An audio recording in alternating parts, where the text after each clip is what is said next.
Glen Powell's journey to the Saturday Night Live stage was nothing short of a cinematic tale, filled with twists, delays, and an unlikely hero who became the star of his triumphant return. On that crisp November evening, as the lights of Studio 8H dimmed and the audience buzzed with anticipation, the charismatic actor stepped out under the spotlight, not just to deliver his monologue, but to right a 4-year-old wrong that had become a personal legend in his life. At 37 years old, Powell, fresh off the adrenaline-fueled skies of Top Gun, Maverick, wasn't content with simply hosting the iconic sketch comedy show for the first time. No, he had a mission: to reunite with a man who had unwittingly become a symbol of his perseverance, a UPS delivery driver named Mitch, whose skepticism had haunted Powell like a comedic ghost from a bygone era. It all began in the unlikeliest of places, a quiet afternoon at Powell's doorstep, back when the world was still grappling with the uncertainties of a global pandemic. The year was 2021, and Powell had just received the call of a lifetime from Lorne Michaels himself, the legendary producer behind SNL's decades-long reign of satirical brilliance.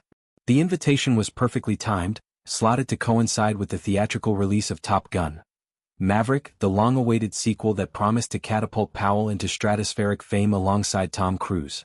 In his excitement, Powell couldn't contain himself. As Mitch, the reliable UPS driver making his routine drop-off, handed over a nondescript package, Powell blurted out the news with the enthusiasm of a kid unwrapping presents on Christmas morning. "I'm hosting SNL," he declared, his eyes wide with unbridled joy. To commemorate the moment, Powell even roped in his family for a spontaneous selfie with Mitch, capturing the driver's bemused expression as if to say, "That's nice, buddy, sign here." But fate, as it often does in Hollywood, had other plans. The COVID-19 pandemic, that relentless disruptor of dreams, forced the delay of Top Gun Maverick from its original 2021 slot to May 2022. The ripple effects were immediate and brutal. SNL, ever the slave to timely relevance, rescinded the hosting offer. Michaels, in a moment of blunt honesty that Powell would later recount with a mix of humor and humility, delivered the bad news over the phone. "Without Top Gun, no one will know who the F you are." The words stung, but they were a stark reminder of the industry's fickle nature, where visibility is currency and delays can derail even the most promising trajectories. Powell, ever the optimist, tried to laugh it off, but the cancellation left a void. More poignantly, it left Mitch in an awkward limbo. For the next 4 years, every time Mitch's truck rumbled down Powell Street, the actor imagined the driver's internal monologue. "That Powell guy? Total liar. All talk, no spotlight." Those 4 years were no idle interlude for Powell. They were a whirlwind of reinvention and resilience. Top Gun Maverick finally soared into theaters, grossing over $1.4 billion worldwide and cementing Powell's status as a leading man with a magnetic grin and effortless charm. He followed it up with a string of hits that showcased his range, from the tense legal drama of Devotion to the rom-com sparks in Anyone But You opposite Sydney Sweeney, where their undeniable chemistry had audiences shipping them harder than a FedEx overnight. Powell's career wasn't just surviving the delay, it was exploding, proving Michaels wrong in the most spectacular fashion. Yet, amid the premieres and press junkets, that UPS anecdote lingered like a half-told joke, a personal Easter egg in Powell's rising stardom. He confided in his sisters about the story, turning it into family lore during holiday gatherings and late-night calls. They, in turn, became amateur detectives, scouring routes and records to track down Mitch's whereabouts. It was a labor of love, a testament to Powell's grounded roots in Texas, where loyalty to the everyday folks who keep the world turning is as sacred as a backyard barbecue. Fast forward to November 15th, and the pieces fell into place like a perfectly timed punchline.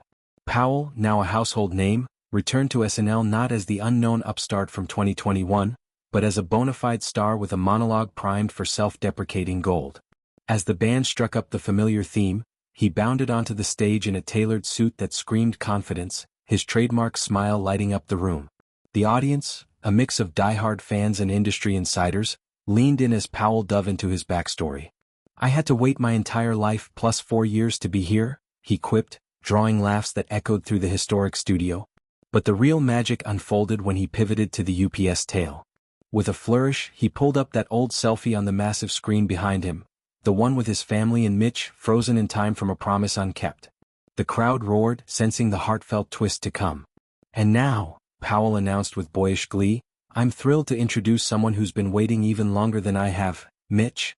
The spotlight swung to the side of the stage, where a slightly bewildered but beaming Mitch stood, clad in a sharp jacket that elevated his uniform roots. The applause was thunderous, a collective exhale of joy for this underdog reunion. Powell's sisters, credited in his retelling as the sleuths who made it happen, watched from the wings, their efforts culminating in this full-circle moment. Mitch, a man in his mid-40s with the salt-of-the-earth vibe of someone who's seen every porch light flicker, stepped forward hesitantly at first, then with growing warmth. The two men embraced like old comrades, Powell slapping Mitch on the back as if they'd shared foxholes instead of packages. Another selfie was snapped right there on stage, this one under the SNL lights, a sequel that erased every doubt from those intervening years. What followed was pure, unscripted magic. Powell, ever the storyteller, wove Mitch into the fabric of his monologue, turning the driver's skepticism into fodder for laughs.